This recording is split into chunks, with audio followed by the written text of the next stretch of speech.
Skin care मार्केटमध्ये चालणारा सगळ्यात मोठा स्कॅम म्हणजे कोरियन ग्लास स्किन. सगळ्यात पहिले तर रिअल स्किन ही ग्लास स्किन असणं ही कॉन्सेप्टच एक्झिस्ट नाही करत. रिअल स्किनला टेक्स्चर असतं, पोअर्स असतात, त्याला बम्प्स असतात. इथं आपलं सीबम प्रोडक्शन होत असतं, त्याचे बम्प्स असतात, क्लॉग पोअर्स होतात बऱ्याच वेळा.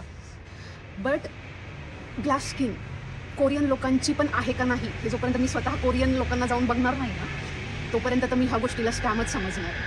ग्लास स्किन ही तुम्ही फक्त आणि फक्त मेकअपनी अचीव करू शकता, ज्याच्यामध्ये बरेचसे पोअर मिनिमायझर प्रोडक्ट असतात. तुमचं मेकअप, तुमचं फाउंडेशन जे असतं ते बऱ्यापैकी तुमचं टेक्स्चर स्मूथ करतं आणि तुम्हाला ते असं वाटायला लागतं. सिरीजमध्ये पण इन जनरल ते मुलंसुद्धा, कोरियन मुलं जे असतात ना, ते सुद्धा मेकअप करतात आणि त्याच्यामुळे त्यांची ती स्किन जी असते ती खूप जास्त इवन आणि आपल्याला असं वाटतं की ते ग्लास स्किन खरंच आहे तो कॉन्सेप्ट. आणि बऱ्याच वेळा आपल्या इनसिक्युरिटीज मार्केटमध्ये टार्गेट केल्या जातात की मला डार्क स्पॉट आहे, मला अनइवन स्किन आहे, मला पोअर्स आहेत. सो अशा गोष्टी टार्गेट करून हे कॉन्सेप्ट, हे ट्रेंड्स मार्केटमध्ये आणले जातात.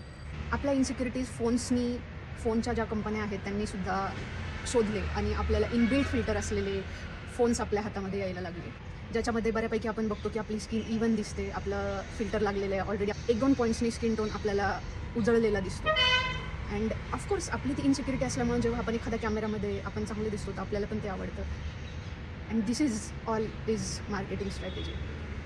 आणि मला असं वाटतं की आपण त्याच्यामध्ये अडकलं नाही पाहिजे. बऱ्याच वेळा शूट करताना सुद्धा कॅमेरा एका डिस्टन्समध्ये ठेवलेला असतो, ज्याच्यामुळं तुमची स्किन ब्लर होती, पूर्णपणे ब्लर होती. म्हणजे आम्ही पण जेव्हा शूट करतो तर मेकअपसुद्धा तुम्हाला असं वाटतं की खूप जास्त पूर्णपणे एक परफेक्ट जे म्हणतो ना आपण फिल्टरवाला लुक आलेला असतो. पण जर तुम्ही जेव्हा जवळून बघता ना तर टेक्स्चर असतं, स्माईल लाईन्स असतात, इथल्या पण लाईन्स असतात. सो येस, दिस एक्झिस्ट्स. मला असं वाटतं की तुम्ही हेल्दी स्किन मेंटेन करण्याकडे लक्ष जास्त दिलं पाहिजे, instead of falling for these illogical trends. आणि जेव्हा आपण असले कुठले ट्रेंड मार्केटमध्ये येतात तेव्हा आपण थोडासा विचार केला पाहिजे की खरंच हे पॉसिबल आहे का, आणि तेव्हा आपण अशा गोष्टींमध्ये इन्व्हेस्ट केलं पाहिजे. माझी ड्राय स्किन असल्यामुळं मला बऱ्यापैकी पिंपल वगैरे येत नाही. फार तर फार असे हॉर्मोनल पिंपल्स जे असतात, पिरियड्सच्या आधीमध्ये जे येणारे पिंपल्स असतात तेवढा 1-2 पिंपल्स असतात माझ्या चेहऱ्यावर.